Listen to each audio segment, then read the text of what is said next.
we are being forced to pay service charge for next year. If not, we are restricted from buying power. Bah? Yeah? Which doesn't make sense. We have already paid for service charge for this year. Yeah, but we are meant to now pay service charge for next year in advance. What if I don't want to be here next year? You are paying me to pay. Look at that house. This is that house. All over. All over. Bro, you will look at this wall and believe that. I would like to believe that it's a design. No. Don't be they designed. didn't screed it in and plaster it properly. It's just that plain simple. Look at that. They screed it and plaster it properly. It's just you know. Because they lay. Look at that. We are the ones, and we are the ones that set up the gym, and we handed it over because they weren't going to pay for that. So we set up the gym, did all this ourselves, and here you go. This is the gym. This is maintenance, poor maintenance culture. 5-star luxury. Yeah, 5-star luxury. Don't even want to go into the toilet. Yeah, there you go. Look at that. Look at that. Yeah, it's just horrendous. This is our 5-star luxury. What is this? I know. And then here. It's depressing, honestly. This is our 5-star luxury. This is what we pay service. We push this down. Hi everybody. I think I don't need to tell you that I'm tired. I think you can see in my eyes, and you can see it in my face, and it is what it is. This is I don't know. I should say day 1, day 800 and something or whatever of my video blog for Nigerians in diaspora doing business in Nigeria.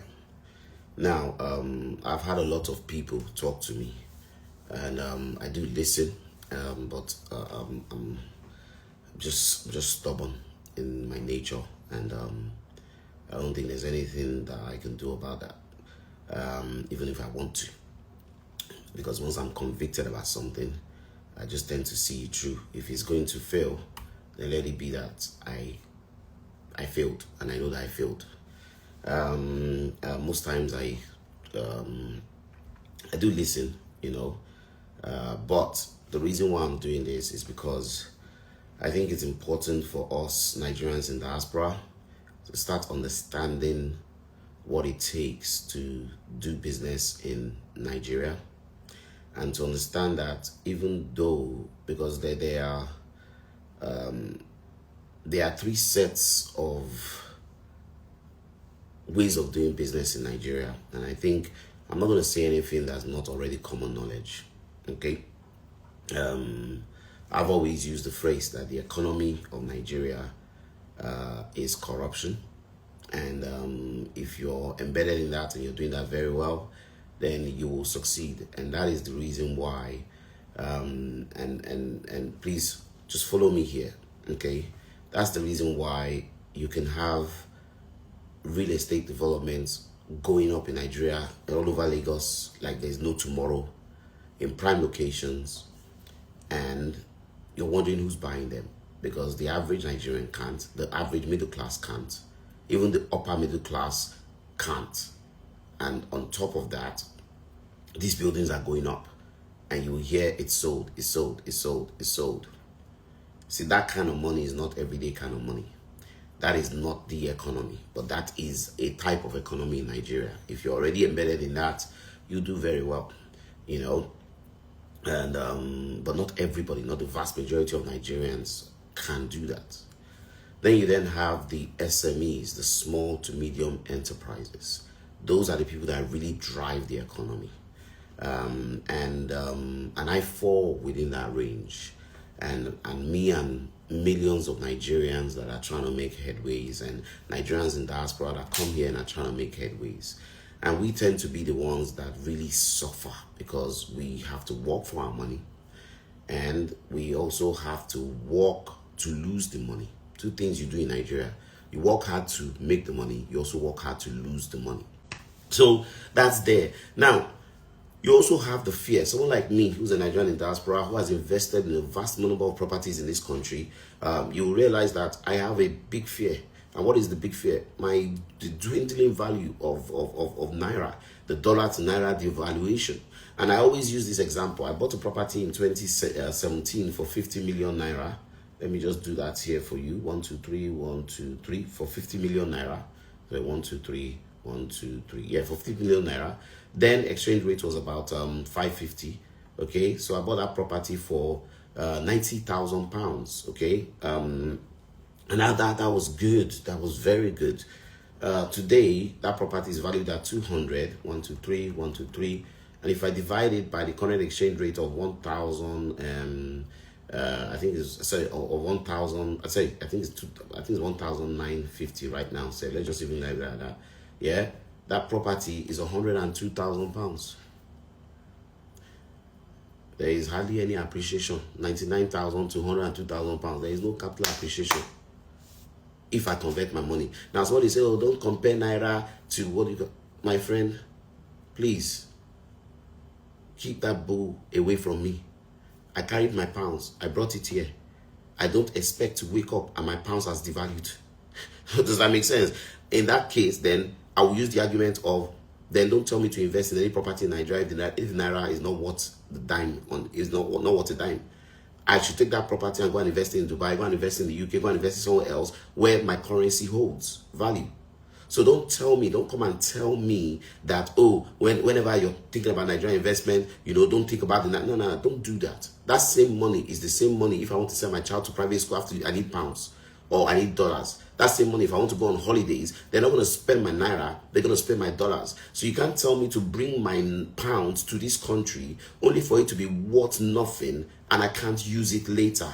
That's not a good investment. And so when I did this on the mindset that, okay, there will always be an average of a 30% dollar to Naira devaluation of the Naira.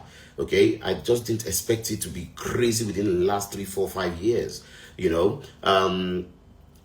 I'm not worried. Why? Because capital appreciation will correct that. Because the dollar to Naira devaluation, Nigeria's property appreciates actually around, depending on the location, around 15% a year. In some cases, 20% a year.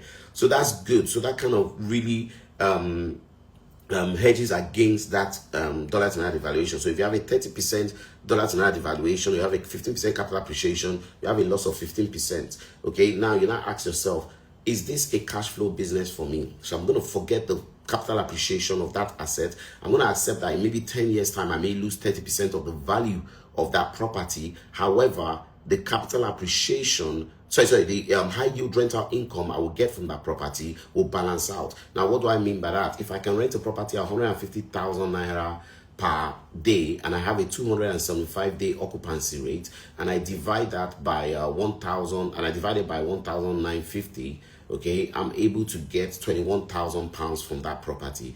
Let me remove my cost. Let me even say that at least let's even take 50% out of that cost. Well, that's 10,000 pounds, right? Profit. So that means that if I'm able to get 10,000 pounds every year for the next 10 years, I've gotten my capital back. But if the initial investment devalued by 30%, then I have 160,000 pounds. That's all right. I invested 99,000 to get 160,000 pounds. Okay, that's good. And I can keep getting that money all the way through. This is a good investment. Let me buy plenty. Does that make sense? So when you analyze it from that perspective, it makes sense. But it starts not to make sense when most of your money is going to service charge. It begins to not make sense when most of your money is going to electricity bill. It begins to not make sense when you are not getting the bookings that you are expecting. It begins to not make sense when you're spending a lot of money renovating that property. It is painful. Does that make sense? So now I had to diversify. And that was when I said, okay, I want to reduce the barrier to entry into the market. That's important.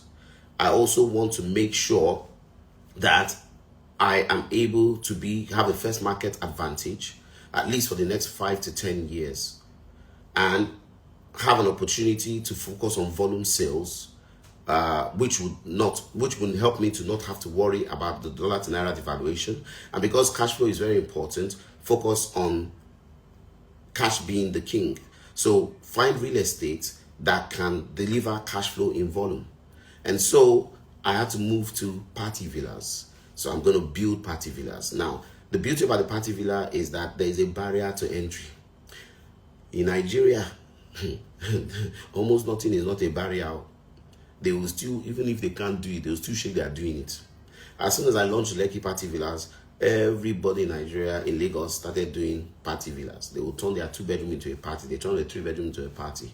I will not forget, last, I think it was 2 weeks ago, I could not sleep upstairs. They had rented the place out for a party. I had to call them to come and shut it down, you know. So, and you see, this is where regulation comes into place that can help protect businesses, you know. So, but the problem, but what's benefiting for me is you may enter that market, but you will easily get out of it. Why? You can't have a party in a 2-bedroom house. The landlord is the one later that will say the money is not worth it. You can't have a party in an estate that is in a secured estate, gated estate. The neighbors will shut you down. So that is a huge barrier to entry into the market. And I decided to customize what I do solely for that, build it solely for parties. So I built it to be soundproof, built it to have a water park, surround system, made sure I had basically it's built for parties. So I would always have that competitive advantage. People always prefer it, and then all these film producers and everybody wants to use it to do their filming and everything. So that keeps me in business, and that gives me that competitive edge. And also I'm able to charge 10 times the amount I would charge for a normal booking. So while a 4-bedroom will probably get me 200K per night, I can charge 1.5 million for a party. Does that make sense? And I built it for that. So that puts me in a better position. I'm now in a position where I have a competitive advantage. I have a unique selling point. I have a first market advantage, you know, and the barrier to entry is there. Okay, good. Let us maintain that. Let your brain be working. Okay? So we'll take it from there. All right.